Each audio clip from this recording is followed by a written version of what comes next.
Hi everybody, it's me, Jeremy Siskind. Oh look, my sweater matches the cover for Playing Solo Jazz Piano 2nd edition. I'm the author of Playing Solo Jazz Piano. I'm also the author of the new book, Solo Standards for Piano. Highly recommend. And of course, I'm the author of the 3-part Jazz Piano Fundamentals series. Here's book 1. And so one of the concepts that gets talked about in particularly playing solo jazz piano is this idea of the left-hand shuttle. So the left-hand shuttle is an idea that one way to accompany yourself at the piano is to shuttle back and forth between lower bass notes and mid-range chords. Okay, so in the left-hand shuttle, you're often playing one bass note, maybe a bass note plus a fifth, and then you're playing standard 3 or 4 note rootless voicings in the middle range. So if I'm thinking about doing left-hand shuttle, so many camera angles. If I'm thinking about doing left-hand shuttle for C major, maybe I'd play something like C and G really low in the register to get a good bass sound. And then maybe I play a 3-note rootless voicing, or maybe a 4-note rootless voicing in the middle range. So I'm gonna go back and forth between those two things. Let's do one more example. Maybe I'm going to play like a separate 5 to 1 low in the bass register. I'm doing F minor now for no particular reason. 5, and then I'm going to go up and grab my rootless voicing. Okay, so the benefit of left-hand shuttle is that you're getting really nice low basses. You're getting all of the harmony in the middle range. The downside is that it's maybe technically difficult. You can't be in both places at once. You have to be alternating between bass and chord. Now, I've been interested in this style for a while, but it's kind of hard to find examples that go for long periods of time. A lot of people do left-hand shuttle for a little while and then not. But I was listening to the Bill Evans, Tony Bennett album, or I think it's actually officially titled the Tony Bennett, Bill Evans album, and listened to his Bill Evans' solo on Waltz for Debby and heard him play what to me is like very clearly a left-hand shuttle style. And so I went and transcribed it, and I want to walk you through how this left-hand style works so you can see how it functions. And then we're going to quickly see that Bill Evans really plays with the left-hand shuttle style in ways that, of course, only Bill Evans could, doing some kind of complicated things with it. So let's dive in. Let me mention while I'm preparing this that people ask frequently, is left-hand shuttle different than stride? And my answer is yes. So stride, almost by definition, has to be something happening every single beat. So if I'm playing stride piano,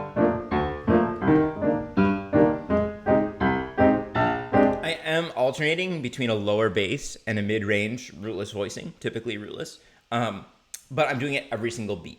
When I say shuttle, it could mean something like stride, but it could mean something like what you see here, which is very irregular, more bebop style comping, but moving between these two hand positions. So left-hand shuttle is a little bit more broad than stride piano, and in many cases it's a little bit more modern. So let me play you these first 8 bars here.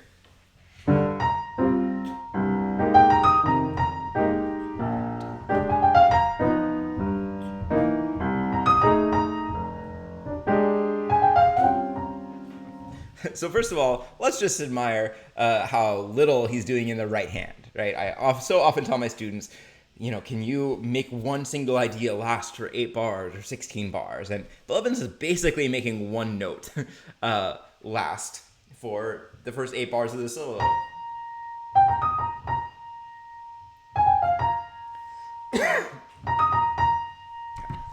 Now let's look at the left hand. And this first measure, this I would say is kind of exactly what I would expect from left-hand shuttle. The voicing's a little bit strange if we're thinking G minor. We could think of it as like an E flat 6, but it's got a G in the bass, so maybe not. But in terms of the approach, he's playing a low bass, and then he's moving his entire hand. The second measure also is taking that same tactic. Low bass, moving his hand up. I hear this kind of flat 6 sound on the C minor 7, so you could think of it as A flat over C if you like. But I want to mainly focus on just the pianistic movements here. So here he's putting them on 2 offbeats. And then these last 2 bars, again, really kind of classic. Okay, he's choosing to play the 5th and the 7th for the F minor 7 on the lower part, and he's choosing an octave for the lower part on the B flat 7. But this is really exactly what I would expect from a left-hand shuttle left hand. Let me play that first line for you.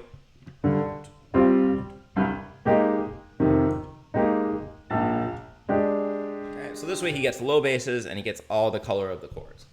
Now the second line, he does something maybe less expected.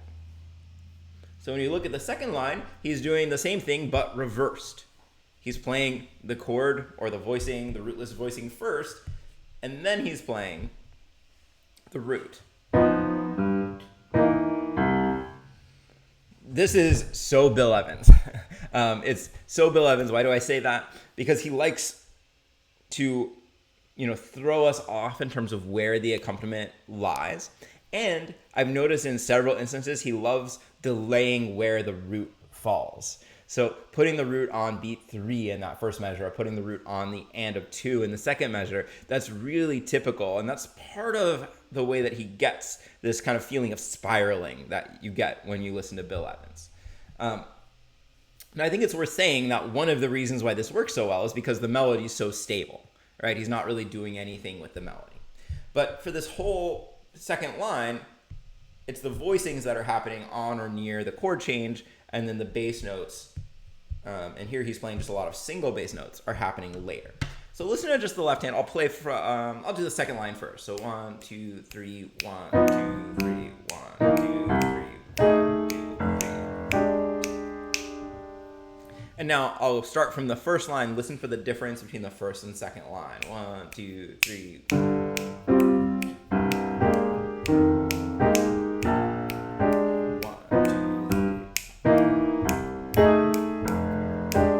They're almost symmetrical. You could almost fold them into one another.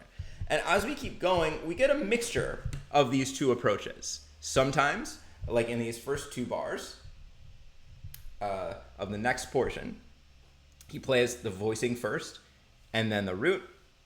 And then other times, like these next 2 bars, excuse me, he plays the lower part first and then the voicing. So here, 2, 3, 1, 2, 3, 1, 2. Listen to how it sounds with the right hand added.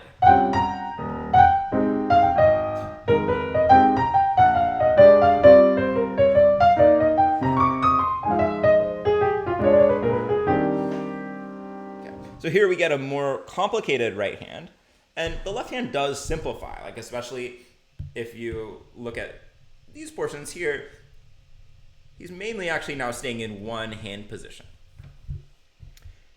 And there's this like subtle difference, if you want to get into my nerdy world of jazz teaching and learning, between this and the left-hand shuttle. And the reason is that this, most pianists can fit into one hand position. So I'm able to, basically outline this whole thing without moving. Whereas the left-hand shuttle means that I'm really changing hand positions. So that's just a slight difference. I call this a bass shell, but it's just divided up between the shell on top and the bass. And this is also very typical of Bill Evans to play these bass shells, but with the shell first and then the bass coming in later. Here's another example of a bass shell. Here, I didn't hear him as holding it, but still it's basically one hand position. I don't have to move my hand. So I would file that in a slightly different place than I file the left-hand shuttle. All right, let's look at just a little bit more. So it gets even more active as he continues on. It gets kind of more like traditional comping in a certain way. But you can see that he's still moving hand positions between this higher position and these lower bass notes. And here, one thing that we could say is that he's doing this somewhat in the piece-piece pattern. A lot of you might be familiar with this term. This is named after a Bill Evans recording, but it's this thought that when we're going between low and high, we can group two lows and two highs together. So we can go low, high, high, low, low, high, high. And that way we actually get to move less than we would otherwise. Okay, so what do I mean by that? How does that apply here? Well, here he's got the G7 and the C minor. He's using the two lows together, right? See that? And then here, that chord is C minor. This chord is F minor. So here's two highs together. Then we have an F minor leading to a B flat 7. There's low and low. And then we have our B flat 7 followed by our G7. There's high, high, and we could keep going. We have two lows, and then it starts breaking. But that's quite a bit of grouping together two lows and two highs, right?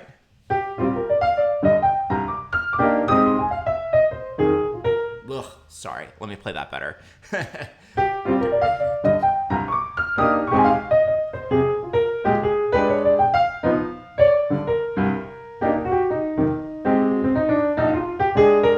It's more of a traditional left-hand shuttle as we get into these last two measures.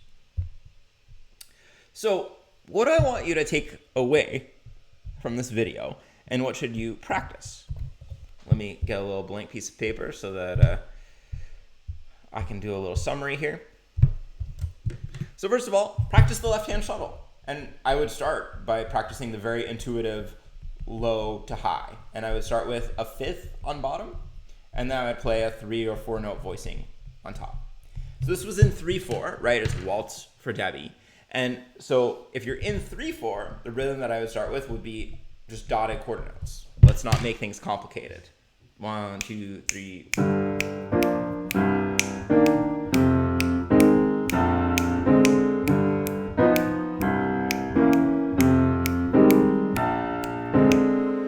For a little bit of rhythmic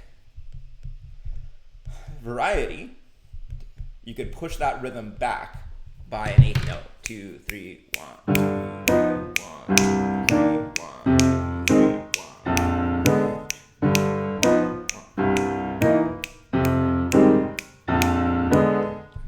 If you're in 4/4, which you're mostly going to be, you might want to try traditional rhythms like the Charleston. Or try the Red Garland rhythm. I've got videos on all this if you're interested. So 1, 2, 3, or 1, 2, 3.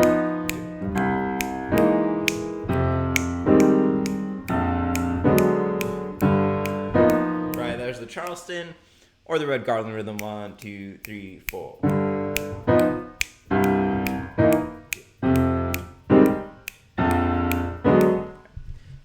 Then be like Bill Evans, try high to low with those same rhythms. 2, 3.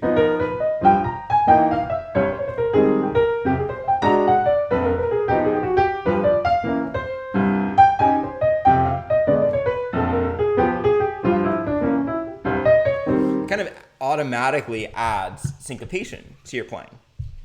And then try experimenting with using the piece-piece pattern. Remember, that's going to group two lows and two highs together.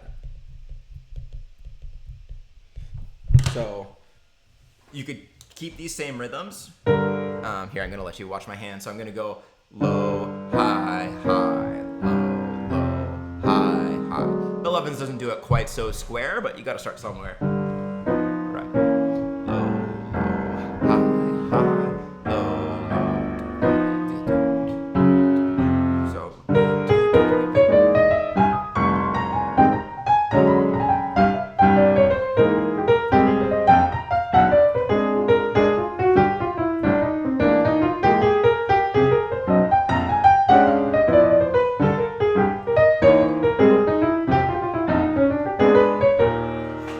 It's tough, it's tricky, but it's technically easier than moving back and forth every single every single chord.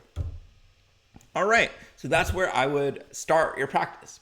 If this was a good lesson for you, you'll probably really like the book, Playing Solo Jazz Piano, and I think you'd all like the book, Solo Standards for Piano. These are 8 of my piano arrangements of standard tunes, including many that are in the style of Bill Evans. In particular, there's a arrangement of Embraceable You, which is in the standard of the style of Bill Evans. This is a thinner and a cheaper book, and you might have a lot of fun with it. Thanks for watching, everybody. If you watched this far, say something about a shuttle. Bye-bye.